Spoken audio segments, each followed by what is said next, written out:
After நீ ஒரு cinema நடிகை, நீ என்ன சொல்ற? என்ன முதலமைச்சர் சார், என்ன முதலமைச்சர் சார், என்ன அங்கிள், என்ன அங்கிள், என்னடா மக்களே.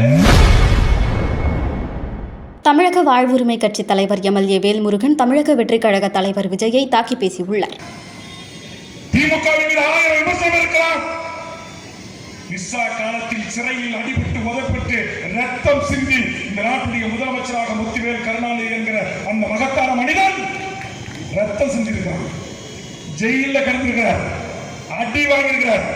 முரசொலி தன் அப்பா எழுதிய முரசொலி பேப்பரை தோளிலும் தலையிலும் சுமந்து வீதி வீதியாக சென்று நித்த அரசியல் தலைவராக உருவாக்கியிருக்கிறார். முடிந்திருக்கிற பார்பர் கடையில் அரசியலை தொடங்கி இந்த நாட்டுடைய சட்டமன்றத்தினுடைய சாதாரண வரல.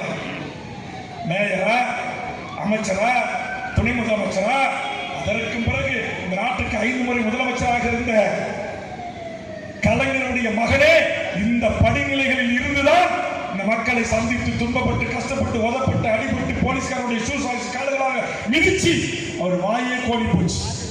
ஆனா இவ்வளவு தியாகங்களை எல்லாம் செய்துவிட்டு ஜனநாயக நாட்டில் தமிழக வாழ்வுரிமை கட்சியின் ஆதரவோடும் துணையோடும் கடந்த 2021ஆம் ஆண்டு நாட்டுக்கு முதலமைச்சராக வந்த முத்துவேல் கருணாநிதி ஸ்டாலின் என்பவரை ஆஃப்டர் நீ ஒரு சினிமா நடிகை, நீ என்ன சொல்ற? என்ன முதலமைச்சர் சார், என்ன முதலமைச்சர் சார், என்ன அங்கிள், என்ன அங்கிள், என்னடா மக்களே, என்னடா நையாண்டி. வா களத்துக்கு வா.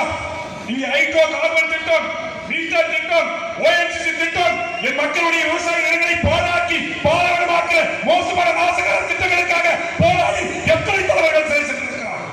இது தஞ்சை ஐயா தமிழரசிலிருந்து. செய்திகளை உள்ளது உள்ளபடி தெரிந்து கொள்ள ரெஃப்ளெக்ட் நியூஸை சப்ஸ்கிரைப் பண்ணுங்க.